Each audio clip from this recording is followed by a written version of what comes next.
Welcome back to a special episode here on the Beyond Jaws podcast. It is Shark Week once again.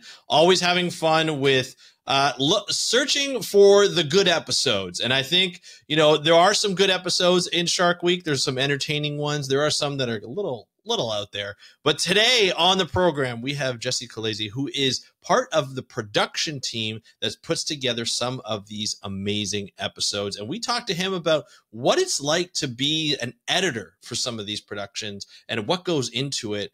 He works with Forrest Galante, and they're really fun episodes. So we talked to him about Shark Week and what to expect in the episodes. He's part of 2 episodes this week. So we're going to talk to him about these episodes. I can't wait. Let's start the show. Hey, everybody. Welcome back to another exciting episode of the Beyond Jaws podcast. I'm your co-host, Andrew Lewin, with my other co-host, Dr. David Ebert. Dave, Shark Week 2025 has begun as of this publication. Yep. What do you think? What are you looking forward to? Here we go. Well, Here we go. It's going to be another fun year of interesting. It's almost become like the titles of some of the episodes are kind of interesting. Yeah. Jesse's the perfect guy to have on. We had him on last year to share his journey, his story about how he got to become an editor and everything. And he was such an entertaining guest and had so much insight. We just felt we had to have him back again this year to share some of his stories and his insights. As you mentioned, he worked on a couple of episodes, but he knows a lot about some of the other episodes because it's a small community. They all know each other. And it was entertaining having him on as we expected.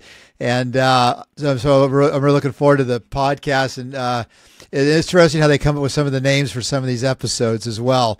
Definitely some teasers in the names. I think. Oh yeah. Today we're going to be talking with Jesse about his work on Alien Sharks Death Down Under, which is one that he played a significant role in editing. And then he played another role in an episode. So that one's playing July 23rd. On July 25th, there's another episode called Florida's Death Beach, which is an interesting one as well. Like you said, these titles will make you think. And sometimes it makes us shake our heads as we're doing now. But other times you're like, hey, this could be interesting. And some of these episodes are interesting. There's always some science involved. There's always some interesting questions being asked. And the production that goes into it is a lot of work. And we thought it would be great, right, Dave, to get Jesse on. He's been on the podcast before where we got his backstory, but really to talk about what kind of storytelling gets played into when you go into an editing room and like you're chopping down episodes and you're chopping down footage and stuff like that. So we get all into that with Jesse, and it's a lot of fun.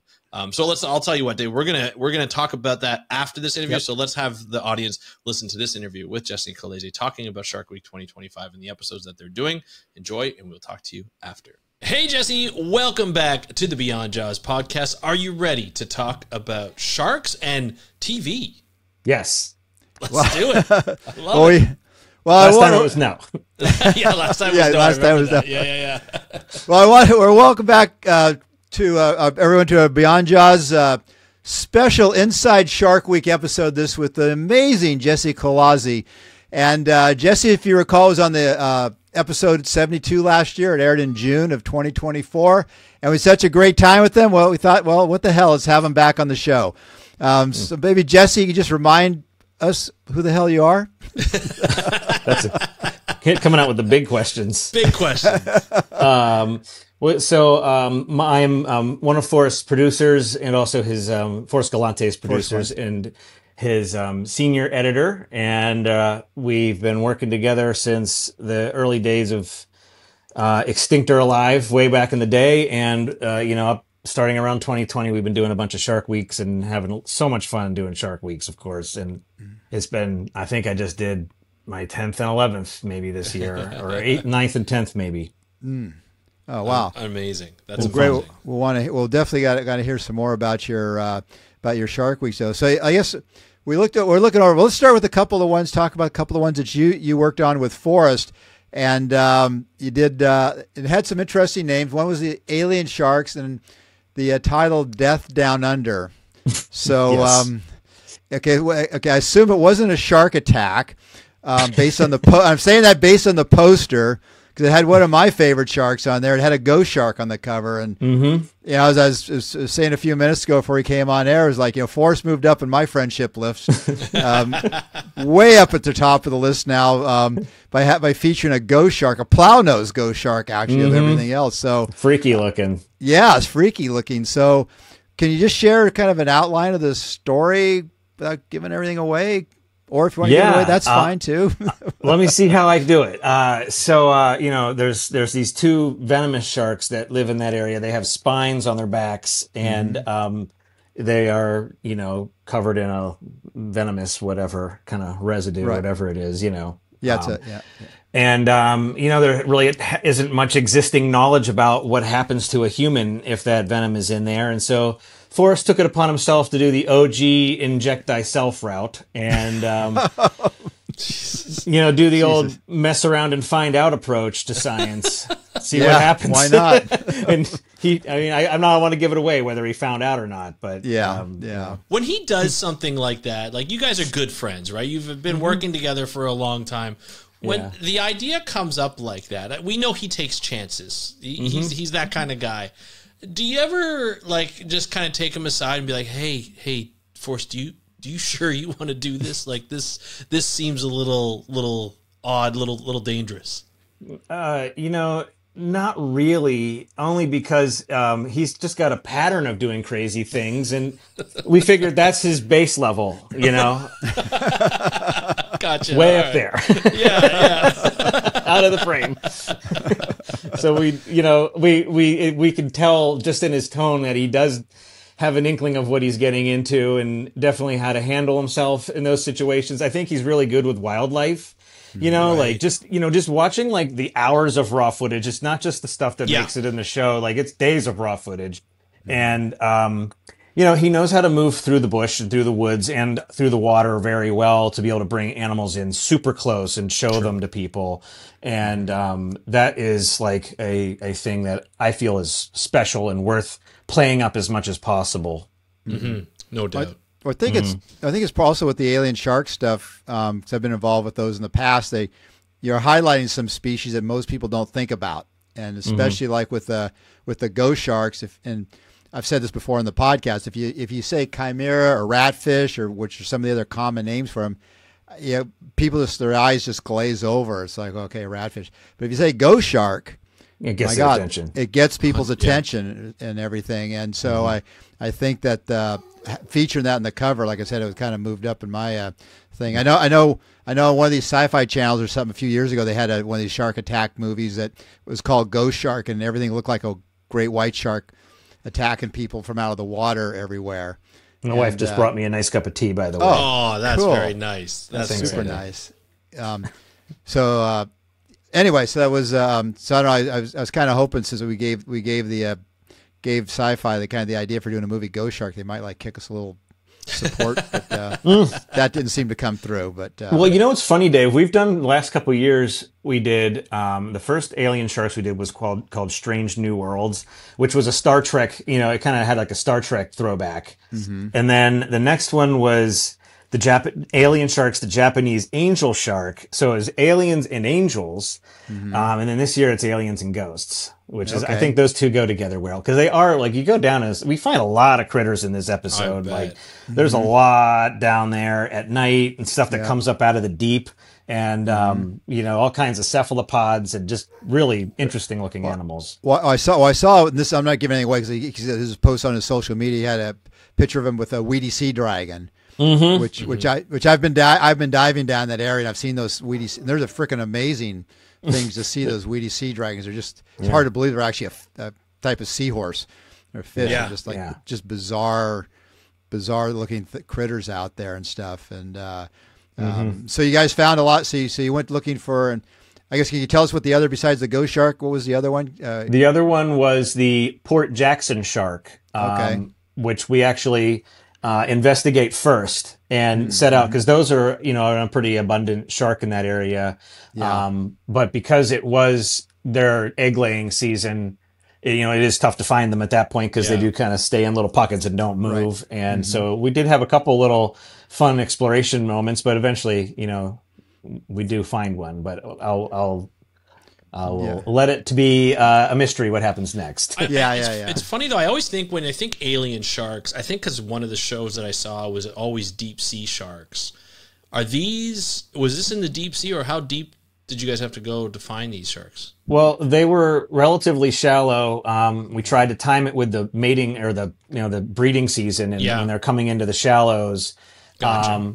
And so, a lot of those sharks are actually like fished a lot. Like the ghost shark is a heavily fished shark. Yeah. And so we figured best to time it when people know they're there. And, we always kind of trust the local fishermen because they tend to, I mean, Dave, you've discovered sharks in fish markets before, like they have their fingers on the pulse always. Forrest is an angler. He's an extraordinary angler. He catches so many fish, like seriously. And he very respects everyone's opinion about that kind of thing, Mm-hmm. Yeah, well, so we try to target based on their knowledge. Well, gotcha. Those ghost sharks are those plow-nosed ghost sharks they have there. There actually is a fishery in there in both Australia and New Zealand for those things, and so I think in New Zealand they have like a quota on them because they're sort of cousin that lives in South Africa, the St. Joseph's. I mean, you get in shallow water less than 50 meters, man. You'll get thousands of those potentially. Oh, really? Well, the thing was, it wasn't even the fact that we weren't sure if it wasn't that, it's a tough fish to find. It's going to be in a pocket. But the thing is that migration is so fast, they actually thought they had missed it. And that was really the big thing is like they thought they had gotten there too late. Okay. And, what happens after that to be continued. Yeah.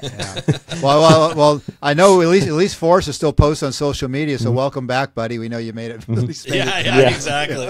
On the back he's not extinct. He's alive. Yeah, that's good to know. How does an idea like this, like these particular species, come up? Like, how did you? I know you guys have come up with some pretty interesting topics before. Is this like, sit around the table and just kind of shoot around and be like, we should talk about this species, or it just kind of comes up in conversation?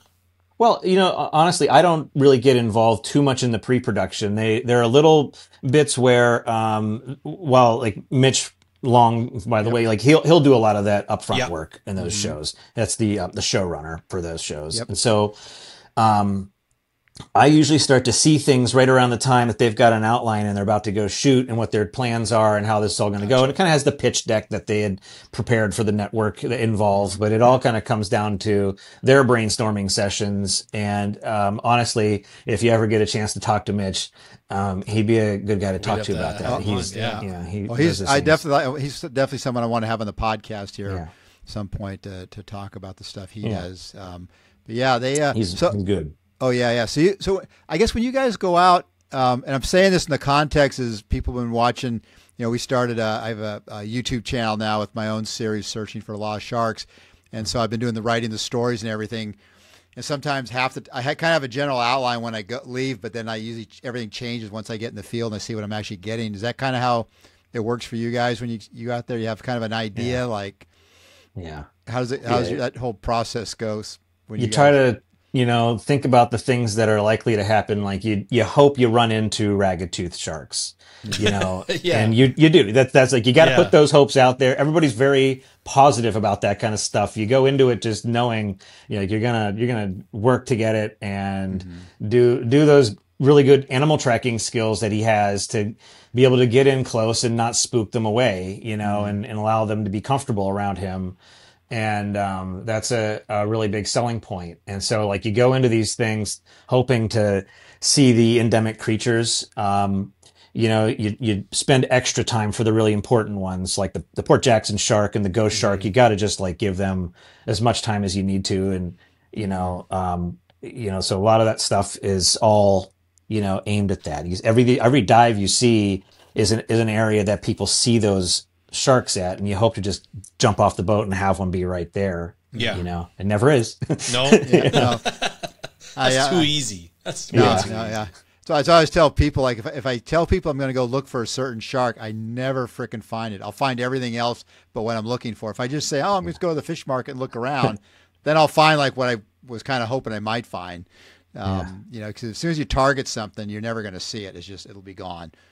Do you ever try and psych yourself out and be like, Like truly you're looking for something, but then you're like, no, I'm not looking for anything in particular? I tend to not get emotionally involved in it. I think that like when, when I see the outline of what they're hoping to accomplish and everything throughout the show, I start to read that in a very like tertiary kind of a very surface level of like tone, vibe, what's this whole thing going to feel like? I'm in this weird middle generation where I remember the old classic nature documentaries, but I also really appreciate the modern stuff. Right. And so I try to find little areas where I could blend some old and some new. And I think about, honestly, I think more about the tone of the show and the flow of the show. Yes. And I let Mitch and Forrest, do their thing in the field and really collaborate. And really not just Mitch and Forrest. It's like the whole field team is like, right. super tight knit, it's most people in the film business are not like lucky enough to get to work with such a super, maybe everybody, I don't know, but like, cause I'm in a super tight knit and I never get out much. So, Yeah. I mean, it's pretty much the same team goes your core team, pretty much the same people most years, pretty much. So few exceptions. But at least you guys are used to working together. So you kind of know how each other works in different conditions and different situations as far as getting stuff, getting stuff done. Does it help you as sort of the editor puts the thing together, going out in the field versus if you're staying home and you just get all this film sent to you? Does it help you as far as craft and everything? Yeah, I think it's good for a lot of things. It's good for just general enrichment as a professional, to not just be cooped up. And I have plenty of good creative space in my house where I work, but it's really great to get out in the field. And I go out on a few. I'm actually working on some field work on a new upcoming project that Forrest has going on that I am not able to mention just yet, but it's a very interesting show, I would say, very raw and very emotional, but also very charming and enjoyable show coming out soon that I would love to say more about, but right now maybe we'll have to have you and Forrest come back and talk about it when it comes out. It's not going to be part of Shark Week this year. It'll be a separate. This other thing is a completely different non-Shark Week thing. It actually, I don't think there are any sharks in it. Oh, okay. It is. Okay. It is a bunch of other animals. Oh, okay. Any of the other many of the millions of species and ways of surviving.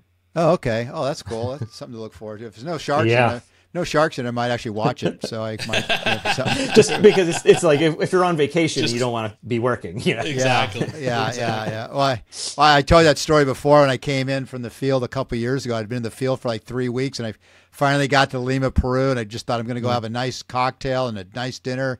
I go in and order myself a margarita, and then while the guy's making the drink, I look up in the freaking screen, and there's Forrest and Mitchell speaking in Spanish in some freaking god-awful place wherever. And I'm thinking, like, Jesus Christ. That's how the universe works. All the fucking things I have to see. I have to see Extinct or Alive, and I just came out of an Extinct or Alive, like, for 3 weeks in the field. I hope someday I walk into a bar and see one of my shows. Wouldn't that be great? You're like, hey. Well, the other thing is it was all dubbed in Spanish too. That was the other part of the funny thing. I'd love to see that. Yeah. And I was WhatsApping him from the bar. And I took a picture and sent to him. I said, Jesus Christ, I can't get away from you. Can't get away from you like in fucking Lima. Well, usually when he is doing something, he puts me on the other side of the planet. He's like, okay, we got to be over here. Where's the other hemisphere? Oh, send Jesse. Well, at least he doesn't send you out there to go find the grizzly bear. Like, let's see where that grizzly is. Jess, why don't you wander out there and he takes him? You go up ahead a little bit.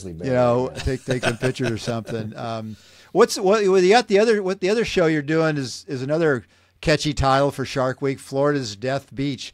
Mm-hmm. Can you tell us about that? Well, the whole thing's based off of the investigation of why there are shark encounters so frequently in this area of Florida. Mm-hmm. And he explores a bunch of different theories, I think, and reasons that would be making sharks come in, different species, kind of aggressive.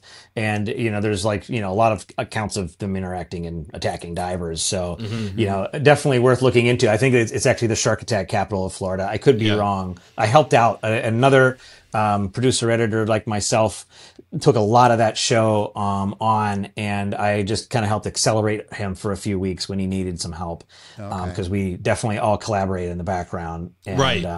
Yeah, you know how it is. You know, it's this thing. It's a tight knit, you know, community. What's that like, actually, though, when you like you guys work as a team, and like you mentioned, you know, this other producer had this this project that he is an editor that he's kind of controlling the editing for. Yeah. How is it like? How do you like when you help out?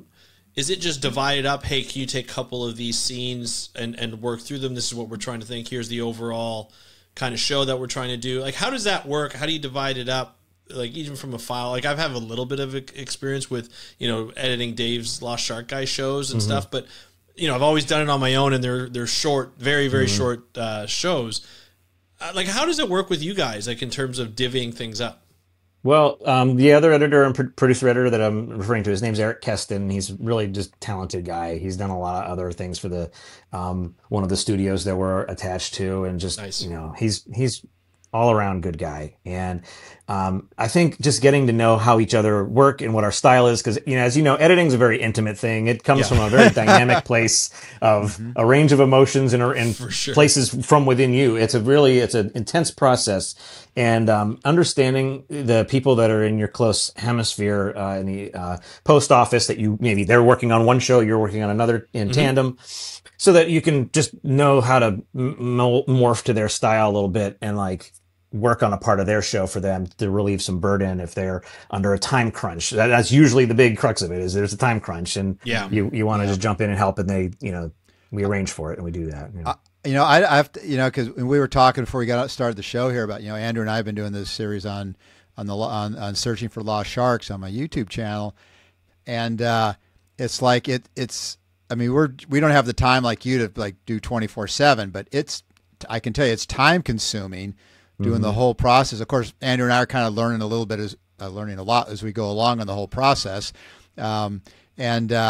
but I can imagine, like, when you work on these, like I think you talked last year when you were on the show, like it's pretty consuming for months when you're working on one of these shows, especially because you're also working on a short deadline usually on stuff. So is it pretty is it just like super intense for a period of time, and it's just 24/7 when you're doing one of these? Yeah, you know, even when you're sleeping and doing other things around the house, you know, it's obviously occupying, you know, most of your attention. And because you're thinking about things that you're, you know, trying to work through in a lot of different realms. You know, you've got so much footage, for example, and you want to make it 41 minutes, 47 seconds, and 10 frames. Not that anyone's counting, but no, you know, that's the standard for us, and so just thinking about what you can do without. You know, there's like so much stuff you want to deal with and have in there. And I was going to say, because, you know, I was trying to make these episodes like sort of up to 10 minutes max. And like, you know, the three I've done, the last one was about 14.5 minutes. And I just didn't know how to make it any shorter without interrupting the story flow. But you're working on it when you're doing like TV, like you are cable or network, you're tied in. Like you've got, like you said, 41 minutes and so many seconds, and and that's pretty much it.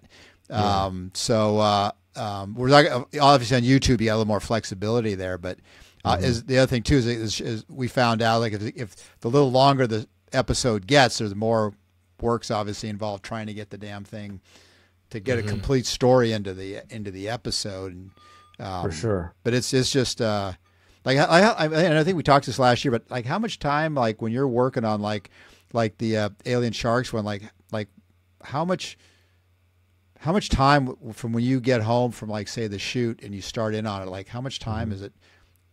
I'll walk you through week by week, actually, because there's a pretty well-established rhythm at this point. You know, the very first week of the edit involves going through all of the raw footage and trying to find the easily, you know, do withoutable stuff that I just know that I wouldn't use. You know, I wouldn't even say it's C level. I'd say like anything that's not D, like they did poorly, but just D, like the quality of what was happening was either they were just nothing was happening and nothing was happening, or, you know, it was, you know, just something that, I don't know, nothing. Honestly, it's like the nothing stuff. You know, like you just cut out all the nothing and then suddenly it's all something. Right. And that's kind of where I try to, you know, get to in the first week or maybe even 4 days, is take all of the days that have been shot and take all of the nothing out and make a loose compilation reel that I think, now having gone through these episodes time and time again, that nothing to something cut in that first week, I've gotten more and more aggressive with it over the years to where like it gets pretty good and short and plump. You know what I mean? Do you know like how many hours of footage on average do you get, and then how much do you actually trim down? If you have like even a short amount, like you don't have to say accurately. I think on the shortest end would be about 80 hours. And on the longest end, over 100, probably 120. And there was I think there was one show actually that was way beyond that, but it was just because there was a lot of sitting and waiting and stuff that we didn't know if and when it was going to happen, Gotcha. So that tends to balloon things a little bit. And then you cut it down to what, like 40 hours, 20 hours? I try to get it down to, it's funny because that compilation reel, I try to get it down to about a half hour per day of all of the magic stuff. Okay. And to put that in perspective, that's over the course of often 2.5 weeks. Yeah. Sometimes 2. Gotcha. If they're on a crunch, even if it's like 1 week, that's actually 6 days. That's still a lot. Yeah. And sometimes they splinter out and there's multiple crews and you just double that at that point.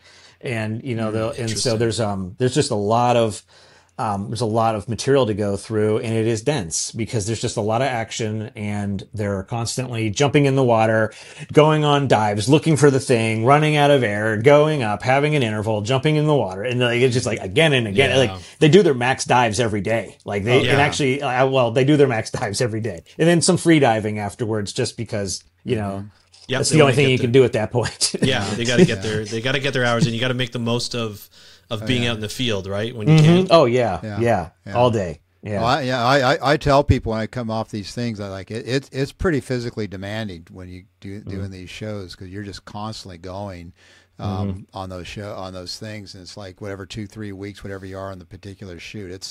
It's a lot. You definitely got to be fit. You guys are pretty fit, but you got to stay. For me, I got to really stay fit. Cause I keep it up when I'm done with you guys. I got to keep up with you guys. And don't want to. Well, fortunately, the boat that we were on had those nice cushy sides, and so when you hit the waves, it at least was cushioned.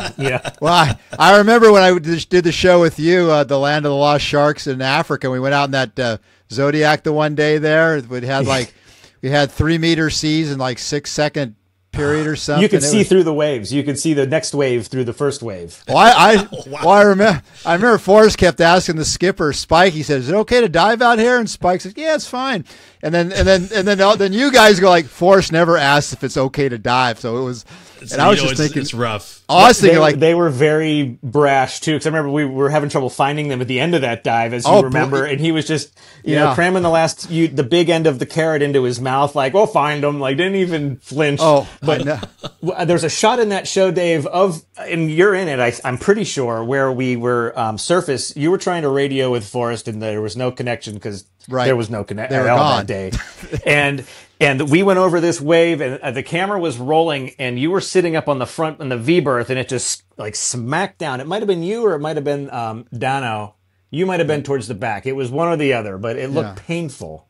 And I was up by Spike at the front there, and I just remember thinking like, there's just no fucking way I'm going and diving down here. I mean, it was like what, 8-10 knot currents. It was just like, it was earlier in that same trip. It might have been before you got there, but we were doing another surf launch, and Forrest actually pulled a major important part of his body out. Right. And he screamed, and his like anguished scream when that happened was, it made the cut. Obviously it was right. Of course. Wonderful. Yeah. Couldn't have planned it. No, that was the day. I'm telling behind the stories here, but that was the day before you were shooting out there at up at Sodwana, Cozy Bay, and I went to scout out that village, and I ended up getting surrounded by the Mozambique army, and you remember that? I do. He got hurt, and Forrest is sending me a message, and he's like, "How's it going?" I go, "I'm surrounded by guys with machine guns," and I really was. That was at the border. Yeah. I went up the border. Yeah, I went up the border. Right. Yeah, and I didn't realize the village was on the Mozambique side of the border, and the South African guys who surrounded us me and the young guys with Samunga surrounded us first, and I said, well, we're just looking for this village. And the guy said, oh, you got to go through that gate there. So we walked through the gate, and the next thing I know, I got surrounded by the Mozambique guys, and that right then is when Forrest sends me a text message. How's it going? And I'm going, well, a lot of machine guns here. So it's like, not exactly managing a spreadsheet for a living. No, it's no, it was a little more intense. I just figured it was kind of, to me, it was just sort of, well, here I am on another one of my field expeditions and typical, and that's what it's all about. Yeah, but that was the day. That was guys with machine guns. Yeah, that was right at the beginning when he got hurt, and so I know it was painful for him for the whole trip after that to kind of get through that trip. That's stuff people don't think about or realize when you're doing those shows, because I come home, I know about you do this all the time, but I come home and all my friends are going, I have another cushy trip to Africa, and I go, I wouldn't call it that. Sweating. Yeah. That's great. The other thing I tell a story, I remember like for you guys, because you guys were all like pretty young and stuff, and I was like just keeping up with you guys, and I remember we'd like work like a 20-hour day, and I'm like, okay, see you guys in a few hours, and go in there and call the front desk, like send all the fucking ice you got up here, and doing my ice plunge at night. I will tell you, I'll give a plug for the ice plunge. It freaking works. I gotta tell you, I did my ice plunge every night, and I was ready to go, and you guys were like whatever 4 or 5 a.m. I was good to go. But yeah, that ice plunge did work, and if you're wondering about natural remedies, they're always the best. Oh yeah, no, it was great. It was great. I had that was a really fun time on that one there. But so yeah, it's sometimes it'd be good. Sometimes it'd be interesting to do like a behind the scenes episode for like Shark Week or something, just to show maybe they have, I don't know, but just to show some of the stuff that goes on. Reel? I mean, there is so much, and there's so much. A lot of the extra stuff actually. One of the things we do is of the very best things that we just could not put in the show, they ended up getting edited into the international cut, which ends up being about interesting. In the end, about 6 to 8 minutes longer, which actually equates to several more scenes, not just like one more scene. It ends up being like 3 more scenes.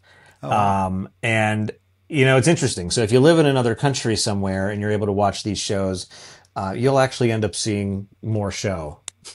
Oh, okay. Is it just because like censorship or something like in terms of it's like just what's the different allowed? Markets? It's the different the different markets have different formats and different ratios of commercial time, and right. So you conform to I that, see. and it all comes down to in the U.S. and you have that 41, 47, 10 is your mark, and it expands and contracts depending on where in the world you are, and That makes sense. Yeah, it's a whole thing. Yeah. So I guess back to when you're editing the show, Jesse, how does that work if you know you're cutting one for like a U.S. market versus an overseas market? How does that affect you as you're cutting the show? Well, honestly, kind of like not really a technical answer, unfortunately, but I think it comes down to like decision making and trying to understand who all the different possible people are that could be watching, and just try to relate to them the best you can. And a lot of times it's just a lot of different types of people. I think you go on the scale of things. On one end of the extremes, you have baseball, which everybody at some point in their life watches, likes. If you look at the audience in a baseball stadium, it's everybody, like literally everybody. And on the other end, you have an audience that is just for a very specific person. And both are just as valid because you've got, a niche. You're into sailboat enthusiasts over here versus you're into baseball enthusiasts over here. And it could even be more, niche than that. The sky's the limit, I think. And so there's always a place in between too where you are. But I think just knowing who your audience is and being able to understand if they're just all kinds of different people, what are some of the things you would do to relate to all different kinds of people? Because baseball does it. So what would you do in that case? And same would be said, I think, for a really targeted audience, which we honestly don't try to target too much. We try to go for that broad, invite everybody. Everyone's got a welcome mat in these shows, I think. Really talk to everyone. Right. Yeah. You want to get, obviously you're trying to get as much of an audience in there so they keep hiring you back next year to do yet another episode. Funny how that works. Yeah. Yeah, I know, it's funny. It's all about following the money. But I think is, just kind of looking over the schedule this year with the, do you know much about any of the other episodes that are coming out this year? Do you ever get any insight on anything that's coming out? No, it's so funny because we never get to watch each other's work. And then when Shark Week finally happens, it's like you're working on something else, hopefully. Yeah. And, it's hard. I try to at least watch like 2 or 3 other shows. I don't know which ones. It probably won't be the night of mine. It might be another night, just to really get into like a different track. I like to watch the other, if I have a show at 10 o'clock, I like to watch some of the other shows at 10 o'clock just to see what the other people are doing, because I'm generally interested. I think it's it's almost like a film fest for adults that, for sure. Like, you know what I mean? Because we're all these different production companies are out there doing their aquatic films and they're rushing to get these Shark Weeks in. It's really an interesting, migration, to use a pun in this business. I haven't looked at it all this year, but I always kind of figure out, I figure probably like 75% of the episodes are going to involve white sharks or tiger sharks pretty much. So anything beyond that is like, oh, it's kind of cool to see what else we're doing here. And the fact you guys are doing ghost sharks to me is super awesome. And Forrest likes to go with the freakiest and the deekiest. Oh yeah, sharks. He likes the weird ones. Yeah, he likes the unique ones for sure. Oh yeah. I mean, who doesn't? Well, that's my bag, baby. It's like, I mean, why go for the thing everybody else says? I'm going off. You better to go off in the own direction on stuff like that. This sort of thing is Dave's bag. That's right. Yeah. Have you guys ever come across any? I assume in the episodes, particularly Australian one, you mentioned ragged-tooth sharks. Or I think they call them gray nurse in Australia. Do you guys have any other interest? Well, okay, are there any other interesting things you can talk about? Or yes, cephalopods. We have a really interesting little cephalopod that is a cuttlefish, and he's just the patterns. Not only the patterns, like the textures, all changing and morphing right in front of you. Like it's really right in front of your eyes. That's and then earlier in the show, what the heck was it? A coffin ray. Very interesting. Actually, I will say a very interesting encounter with a coffin ray. I'll leave it at that. What else? I'm just trying to work through the show in sequential order without giving too much away. I'll say anybody go look up a coffin. I know I kind of got an idea because I know what a coffin ray is. If you don't know what a coffin ray is, go look it up. Yeah, I'll leave. That's all I'm going to say. I can kind of like maybe bring a toaster.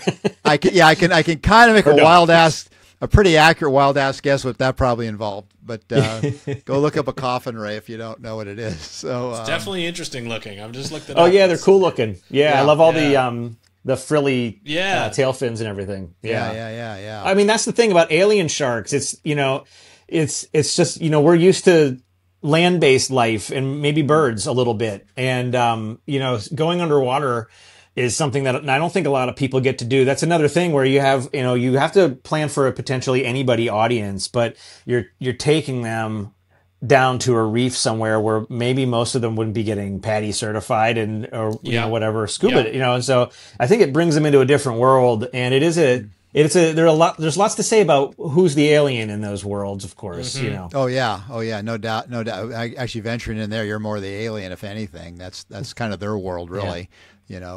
Coming into that stuff. Do you guys now? How long in the process is like when you guys are doing like these shows? Like how much in advance do you like get a heads up? Like, hey Jesse, we're going to do a show next year, and here's what we're going to do. Like, at what point do they tell you? Like how much lead time do you typically have? Yeah, we've always got these this is where I think Mitch and Forrest really shine as collaborators, and there are other people involved. Yeah. It's not just those two. In the pre-production, there's a lot of brain power going on as to what can be done and what kind of themes can be explored and adventures we can go on. It's not just about the science too. Like I really think the adventure aspect is a big character in these, go into these places where, it really is a great way to where if you're, are not going to be leaving your couch anytime soon. It's a really good escape. I try to make it escape. We started doing these Shark Weeks during COVID. Dave, we were last saw each other, and then everything shut down. And I felt like, well, if everyone's going to be stuck on their couch this summer, I'm just going to pour my heart into this. And it just kind of carried through every year after that. Yeah. Well, I think that's a good way. You want to. It's like you're doing an adventure. You want to bring the audience along, the people, because most of the places like Forrest and you guys go, and even for some of these Shark Week shows and places I like to go, or places people don't even know about really, or know very little about, or it's a place they'll never go to. They might just see other than seeing it on TV. And so I think that bringing that kind of home to people, seeing some place that they might learn a little bit about. I think is always kind of an important aspect. It's hugely important on the whole thing. So, but you don't have any, as far as any Shark Week shows for next year. I mean, you can't, obviously don't want to give stuff away, but are you kicking around any ideas now, or? Yeah, back to your question. Good point. But it depends on the cycle. When they decide it's time to start, green lighting all of these projects, and it's kind of just like suddenly a big tidal wave goes across the community of studios that do shows like these, and everybody just gets right to work. And that will often happen towards the end of the calendar year, into the very early, maybe early spring at the latest.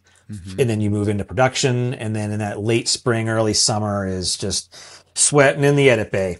We got, fans from every direction. So it's that much of a time crunch then when you start like early spring. Yeah. So you don't do it like in the fall or something like that. So we always hope to, and it always depends on the animal that ends up being featured in the show. True. That's true. And where they are, because it's tough. It's fun to go do those deep sea, like the really deep sea ones with the baited underwater cameras. Because what shows up there is amazing, but I like to have it be an environment where Forrest can be. And Forrest wants that. Everybody wants to be able to have him actually immerse into those places. Sure. Yeah. And so I think it's fun to break away into some of those deeper sea things. But when those sharks are up in the shallows, and they're in those cool looking reefs with the sponges everywhere and everything, it just is like really a sight to see, This show has a lot lot of that. Yeah. And you guys, was this filmed off Victoria in Australia? Victoria and Nelson Bay, and there was Victoria and Nelson Bay. I think Nelson Bay might be in a different area. I'm not sure. Yeah. Okay. It started in Nelson Bay. Okay. Yeah. I just curious what kind of I'm sure people watch it, and I hope everybody watches the show to get a kind of see something different and stuff. I'm kind of stoked for the Ghost Shark. Well, we have a map graphic, so you'll see where it is. Well, as I told you, I have a whole book coming out on Ghost Sharks the end of actually in January. So.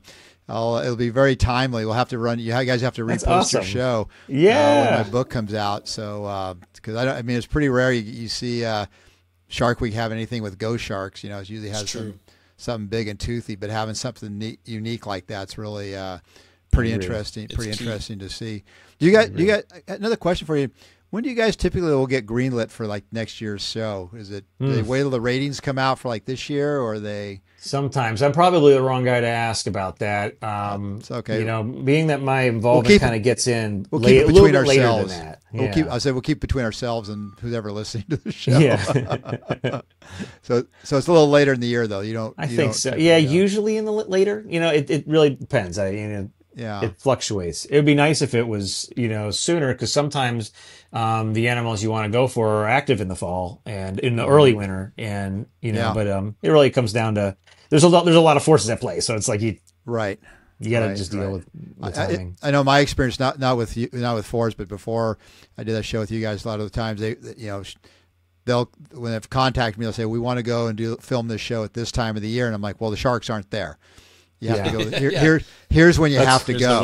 Here's the window. And I'm just like, you're wasting your time to go now because they're not there, and that turns into like a big back and forth because the production guys want to go when they want to go, and I'm like, well, you're not going to see anything. They're not there. Yeah. And then so I can see that the timing on that work. Of course, it's kind of screwy for you especially if it gets into like April, May, and you got a show it's due in July. That was the way it was when we filmed the Mystery of the Black Demon Shark in the Sea of Cortez, which was an amazing time. I got to go on this one, and cool. This was trying to catch these whales and the whale sharks as they were coming around the bottom of Cabo San Lucas, Baja California, and ended up chasing out to an island, and which would have been a place that they would have been gathering lots of nooks and crannies and stuff, and of course we found one. But that was one where we couldn't shoot until I think April 15th. I don't even think we left the house till April 18th. It was like just after tax day. Yeah. And really? And so we filmed until May, and then came back and had a cutout by Memorial Day. Or no, it was a week after Memorial. It was some insane pace. I had help that day too on that show too. My process would be to go through those first initial, like I said, the comp reel. We do that first week. And then the next week, I actually spend making an assembly edit with no scoring, a little bit of dress up, with the visuals, but just to get the story together, really line it all up and get the show to like 60 minutes, maybe 70 if there's, or 75 if there's a lot of good stuff. And then I might enlist the help of someone like an Eric Keston, like I mentioned earlier, any number of the other collaborators that do the kind of thing I do on other shows. And they kind of even would morph into my style a little bit. And I might give them a middle or late section of the show so I can work on the beginning. And then they help accelerate things. And that's how those time crunches work. Like you can't do the time crunches by yourself. That's where it really comes into being able to work with people and make it happen, Well, I was going to say, when I did that, the show when I did the show, we went out and got the mega mouth shark, because that's a very specific one. We didn't film that till May. And because I just said, like, they're not there. And I said, in the first conditions that they were going to be there, we went there in May, went out there, and we got one right off, which they were obviously pretty happy about that. But if we'd have gone when they wanted to in April or something, or a week or two, even a week earlier, we wouldn't have saw them, because I know, because I knew the guys there, I knew the fishermen, I knew they said, this is when you'll get them, and we went and we got it. But that was a really tight, because they had like basically 2 months to pull that one together, and that's why I was kind of curious what your it's often you are, you just got to be clever in how you structure your workflow at that point.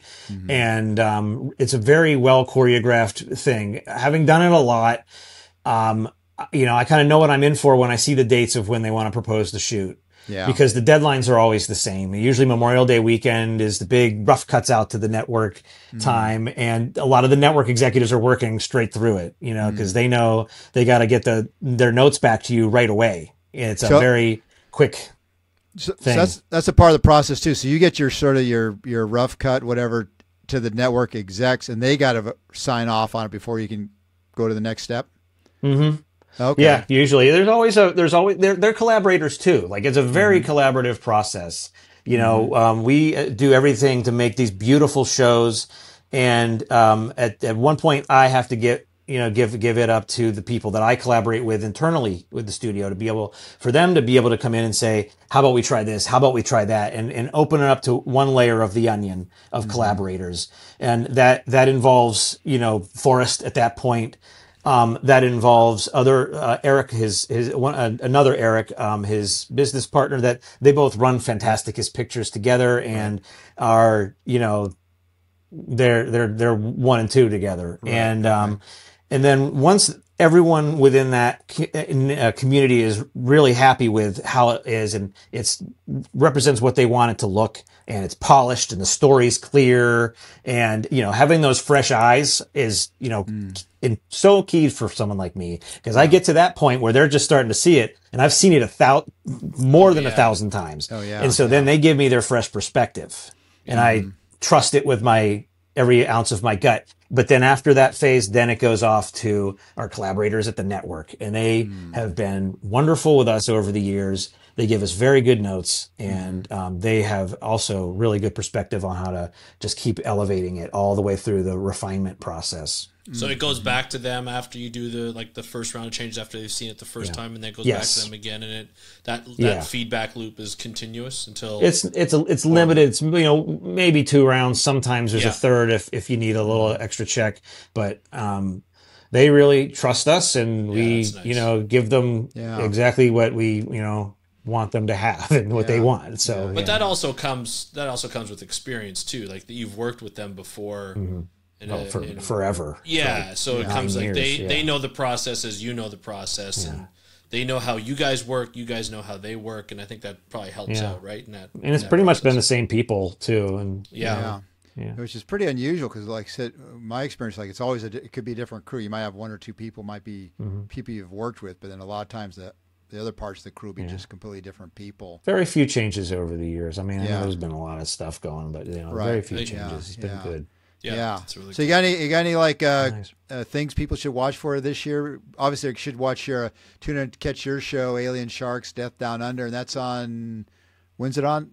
Wednesday at 10 p.m. Eastern time. That's Alien Sharks Death Down Under. And then Florida's Death Beach is Friday. And that was the one that, Alien Sharks is my baby. Alien Sharks I was able to own 100% through the whole thing. And I really love being able to do that. And then Alien Sharks was that other producer-editor I mentioned, Eric Kestens, and he did a fabulous job with it, along with our post supervisor, Chris Stout, who he's kind of our middle fresh eyes. Like we have like our jaded eyes, and then right before it even goes to the Forrest and Eric, kind of people, we have somebody who is a hired fresh eyes, and he provides the most critical fresh eyes at the most critical moment right after that first assembly happens, and it's time to like give it its first, Cool. And so we have a wonderful team, and I mean the list could go on. There's way more people than that. Right? Yeah. So, hey Jesse, this has been like super interesting, and we appreciate your insightfulness on the whole Shark Week show and your episodes here, and maybe we'll make this a regular thing. Have you come back next year and tell us what all the cool stuff's going on, and give us all the insight into everything. And but thank you so much for taking your time out here, and I think I'll have to give Mitchell a shout out to have him on the show here and talk about get a different perspective on stuff. So anyway, thanks very much, Jesse. Appreciate you coming on. We definitely appreciate it. Thank you for having me. Just keep doing all the awesome stuff you guys are doing. I love it. You as well. Thanks a lot. We're big fans. Yeah, we're big Me too. fans. Yeah. Cool. Thank you again, Jesse, for joining us on today's episode of the Beyond Jaws podcast. Dave, it's always fun having Jesse. He's so into it. And I have to admit, like, he's a huge fan of the podcast. It's always great to have somebody on who listens to the podcast and really gets into the people that we have on and loves the science and loves the conservation that we talk about and just the career path. A very interesting career path for him. We've talked about it on the podcast before. This episode, we dove into the production and how production really plays a role in editing, plays a role in storytelling. Even just the fact that like going from like, was it 8 hours or something of footage down to 4 just initially, like, or 2 to 4, like just initially, just to find the great action shots, the shots that could make it to the final cutting floor. What did you think of the interview and what he goes through? I thought it was interesting. I mean, I've been really fascinated in how much time. Of course, you and I are learning this kind of the hard way, doing our Searching for Lost Sharks documentary series on YouTube at Lost Shark Guy, by the way, on the YouTube channel if you want to check it out. But we're doing it ourselves now. We're really getting to see what he does, and he's doing it at a whole different level than we're doing it.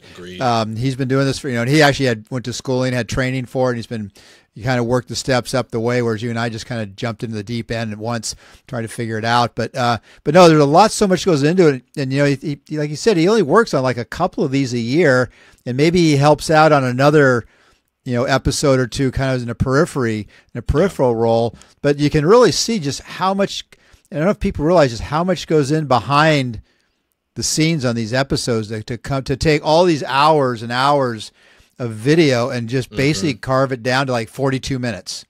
Yeah. Really is what it was. And I thought the other part I thought was interesting is he talked a little bit about how when they do different editions, and I kind of knew this, I guess we did a little bit, like they do foreign editions. Yeah. And that has a different cut. That might be 4 or 5 minutes longer than like the North American version. And so that's a whole added layer he needs to work with. And but I don't know, I just kind of find it fascinating. I think people listening to this, they might get critical about Shark Week, and there's certainly things you can be critical about. No doubt. But it's interesting how much energy and effort they do put into and it really, when you think about it, it's storytelling. I think being in the field like myself and many in my field, you kind of look at it a very different way than someone has no knowledge of it. They just flip on Shark Week or some shark show, for a week a year, and that's all their exposure to it. And so you kind of hope they put together a decent story. They've always got to have a catchy title to bring somebody in to want to watch it. Like, why do I want to go watch this? If it's Death Down Under versus come watch the plow nose chimeras. Which is probably not gonna attract the same audience. Right. And I got to say, the fact that that particular episode that Forrest is doing, that Jesse edited, having the those plow nose ghost sharks is kind of the featured thing. I kind of warmed my heart. I was like, kind of, yeah, I sent Forrest a message, said, buddy, you moved way up in my list of friends featuring that. And I still mean that. That's pretty cool. So I'm definitely going to look forward to checking that one out. Yeah. And seeing exactly what all's entailed there with those things. I mean, the one thing is those spines are pretty, I can tell they're pretty nasty, and you don't want to get impaled by those things.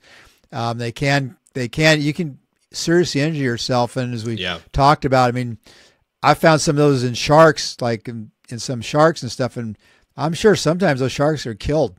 And we know sea lions have been killed eating them because we've seen the carcasses wash up, but I don't think sometimes sharks may die that way. And unless one happens to wash up, you're not going to see it. So there is a thread of truth to the whole story about that.